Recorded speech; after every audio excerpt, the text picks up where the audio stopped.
पिछले एपिसोड में हमने देखा था कि मेंगई जब पानी से बाहर आई थी, टैन्यू उसे पत्थर के नीचे मरा हुआ मिला था। फिर जैसे ही वह जाने लगती है, टैन्यू बोलता है कि मुझे कोई नहीं मार सकता और उस पत्थर को तोड़कर बाहर आ जाता है।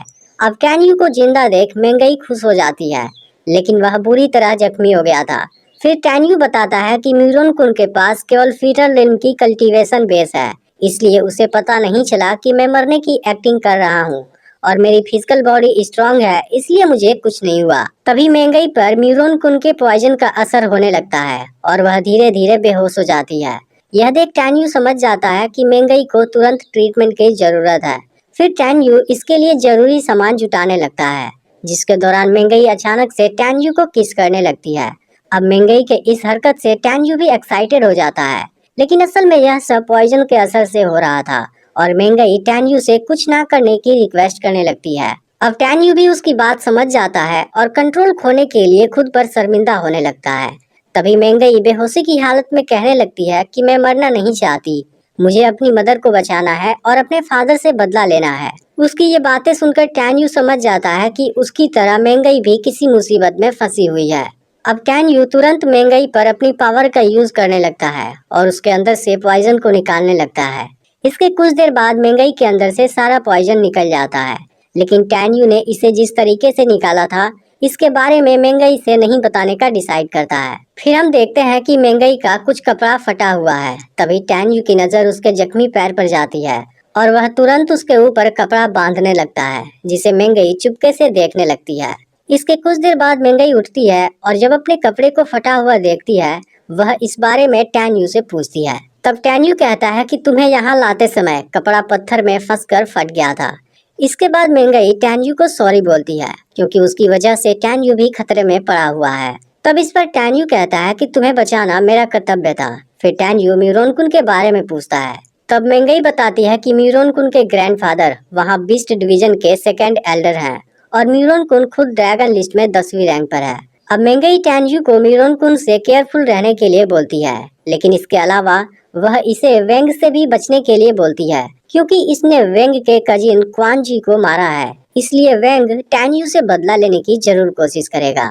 इसके बाद टैन्यू ड्रैगन लिस्ट के 10वीं रैंक के बारे में पूछता है। फिर मेंगई उसे बताती है कि यह लोग काफी पावरफुल होते हैं। तभी टैन्यू को बोई के बेटे लियू रुलोंग के बारे में याद आता है और वह मेंगई से इसके बारे में पूछता है। तब मेंगई उसके बारे में बताती है कि उसे खुद लॉ एनफोर्समेंट एल्डर ने बड़ा किया है और इस समय लियू रुलोंग ड्रैगन लिस्ट में 3रे नंबर पर है। अब मेंगई समझ गई थी कि टैन्यू का उसके साथ भी कोई पंगा हुआ है, इसलिए वह टैन्यू को सेक्ट में एक्स्ट्रा केयरफुल रहने के लिए कहती है, क्योंकि वहाँ पर इसके तीनों दुश्मन मौजूद हैं। अब दोनों उसी जगह पर रात बिताते हैं। सुबह में टैन्यू ने मछली पकाया होता है और वह मेंगई को खाने के लिए देता है, लेकिन इसी दौरान मेंगई को अपने मदर की याद आ जाती है और इस बात से वह काफी इमोशनल हो जाती है। इसके बाद मेंगई सेक्ट के लिए जाने लगती है, लेकिन उसका पैर जख्मी होता है, इसलिए टैन्यू उसे उठाकर ले जाने की बात करता है, लेकिन मेंगई उसे मना कर देती है।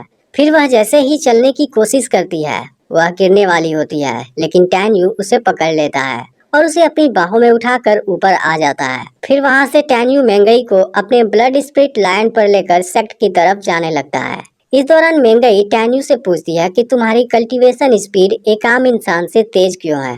तब टैन्यू कहता है कि मेरी कल्टीवेशन मेथड सबसे अलग है और केवल मैं ही इसे कर सकता हूँ। अब कुछ समय बाद दोनों हुआंगफू सेक्ट के एंट्रेंस पर आ जाते हैं, जहाँ कुछ स्टूडेंट मेंगई को टैन्यू के बाहों में देख हैरान होते हैं, क्योंकि सबको पता है कि म्यूरोन-कुन मेंगई को पाना चाहता है। फिर मेंगई टैन्यू को डीकन के पास चलने के लिए कहती है, जहाँ से उसे अपना आइडेंटिटी टोकन मिलेगा। अब दोनों डीकन के पास जाते हैं और मेंगई डीकन को टैन्यू के बारे में बताती है। इसके बाद डीकन टैन्यू का आइडेंटिटी टोकन जनरेट कर देता है, जो सीधे उसके सोल से कनेक्ट होती है, यानी कि डीकन इसकी मदद से उसके लाइफ और डेथ के बारे में जान सकता है। अब टैन्यू सेक्ट के आउटर गेट का ऑफिशियल मेंबर बन जाता है। इसके बाद डीकन दोनों को हुआंगफू रिल्म के अंदर भेज देता है। अब टैन्यू मेंगई के साथ एक जगह पर आ जाता है, जहां मेंगई टैन्यू को होली गेट, फेरी गेट और इनर गेट को दिखाती है। इसके बाद टैन्यू मेंगई को लेकर उसके रूम पर आ जाता है, जहां एक आदमी इनको देखने के बाद म्यूरोन-कुन को इन्फॉर्म करने चला जाता है। वहीं अब टैन्यू की मुलाकात सुजियान से होती है, जो मेंगई की सिस्टर है और मेंगई के साथ ही रहती है। मेंगई टैन्यू को बताती है कि मीरोन कुन को हमारे आने के बारे में जल्द ही पता चल जाएगा, इसलिए तुम उससे केयरफुल रहना। फिर आगे मेंगई टैन्यू को टेम्पल के बारे में बताती है, जहां वह अपना टोकन दिखाने के बाद ट्रेनिंग ले सकता है, लेकिन हाई लेवल वाले ट्रेनिंग के लिए उसे स्पिरिट स्टोन की जरूरत पड़ेगी। अब टैन्यू उसकी सारी बातें समझ जाता है और पूछता है कि फायर पाउडर की शॉप कहाँ पर है। फिर मेंगई बताती है कि फायर पाउडर वाली शॉप इनर गेट के अंदर है, लेकिन उस जगह सिर्फ वही जा सकता है जो फिटल सोल रिल्म तक पहुंच गया हो और इनर गेट का मेंबर हो। इसके बाद टैन्यू यहाँ से जाने लगता है। तभी मेंगई बताती है कि 25 दिन बाद आउटर गेट के ग्रेट एल्डर कोई इम्पोर्टेंट अनाउंसमेंट करने वाले हैं, जिसे सभी स्टूडेंट अटेंड करेंगे। अब टैन्यू इस समय काफी वीक हो गया है और इस जगह उसके 3 दुश्मन मौजूद हैं, इसलिए वह कहीं छुपकर कल्टीवेशन प्रैक्टिस करना चाहता है। अब टैन्यू सीक्रेट रिल्म वाली जगह पर आ जाता है और सुयू वैली के अंदर जाने का डिसाइड करता है। तब सीनियर उसे वहां जाने से मना करते हैं क्योंकि वह जगह बहुत ही खतरनाक है और टैन्यू अभी फिटल सोल रिल्म के लेवल पर भी नहीं पहुंचा है। लेकिन टैन्यू नहीं मानता और स्पिरिट स्टोन देने के बाद अंदर जाने लगता है। लेकिन तभी वह अपने पीछे कुछ लोगों को देखता है, जिसमें से 4 स्पिरिट फिटल रिल्म के 8वीं लेवल पर होते हैं और एक 9वीं लेवल पर होता है। अब टैन्यू समझ जाता है कि यह लोग उसके स्पिरिट स्टोन को लूटना चाहते हैं, इसलिए वह इनको सबक सिखाने का डिसाइड करता है। टैन्यू जैसे ही अंदर आ जाता है, वह पांचों आकर टैन्यू से स्पिरिट स्टोन मांगने लगते हैं, लेकिन टैन्यू मना कर देता है। तब इस बात से वेई उसे मारने की धमकी देता है और हुआंग को उस पर अटैक करने भेजता है, लेकिन टैन्यू उसे अपने एक अटैक से ही दूर फेंक देता है। फिर यह देख वेई अपने 3 लोगों को एक साथ उस पर अटैक करने भेजता है, जिसके बाद टैन्यू अपने एक ही अटैक में इनको भी जख्मी कर देता है। अब इस बात से वेई काफी गुस्सा हो जाता है और वह खुद ही टैन्यू का सामना करने चला जाता है, लेकिन टैन्यू उसके हर अटैक का करारा जवाब देता है। इसी बीच वेई टैन्यू पर 3 तलवारों से अटैक कर देता है, लेकिन टैन्यू अपनी फास्ट स्पीड से खुद को प्रोटेक्ट कर लेता है। इसके बाद टैन्यू उसे अपनी बिजली वाली रफ्तार दिखाता है और अटैक करने लगता है, जिसके बाद वेई टैन्यू का सामना नहीं कर पाता और वहां से भागने लगता है। फिर टैन्यू उसे मारने के लिए अटैक करता है, लेकिन वेई हुआंग को अपने सामने लाकर खुद को बचा लेता है।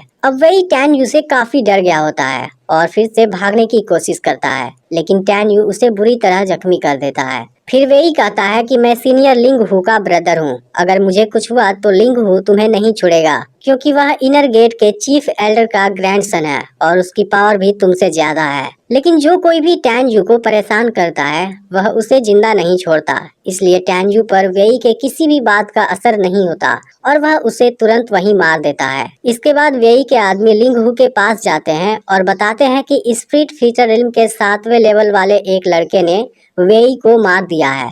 यह सुनते ही लिंग हू हैरान हो जाता है। उसे यकीन नहीं होता कि 7वें लेवल वाला कोई लड़का ऐसा कर सकता है। फिर भी उसने लिंग हू के भाई को मारा है, इसलिए वह टैन्यू को खोजने ये टियान को भेजता है। दूसरी तरफ न्यूरोन कुन का आदमी उसे मेंगई और उसके साथ वाले लड़के के बारे में बता देता है। यह सुनकर न्यूरोन कुन भी काफी हैरान होता है, क्योंकि उसने खुद अपनी आंखों से टैन्यू को मरा हुआ देखा था। लेकिन अब न्यूरोन कुन फिर उसे मारने का डिसाइड कर लेता है, क्योंकि वह किसी भी कीमत पर मेंगई को अपना बनाना चाहता है। तभी उसका आदमी कहता है कि आपको परेशान होने की जरूरत नहीं है, हम लोग उसे पकड़ लेंगे। इधर मेंगई को टैन्यू कहाँ है इसके बारे में कुछ पता नहीं है, इसलिए वह उसकी चिंता करने लगती है। अब न्यूरोन कुन के आदमी कई दिनों से टैन्यू को खोज रहे हैं, लेकिन टैन्यू इन्हें कहीं भी नहीं दिख रहा। तभी हम टैन्यू को देखते हैं, जो अब स्पिरिट फिटल रिल्म के 8वीं लेवल पर पहुंच गया है, और अगर वह 9वीं लेवल पर पहुंच जाएगा तब होंग मेंग की पहली लेवल वाली बॉडी कंप्लीट हो जाएगी,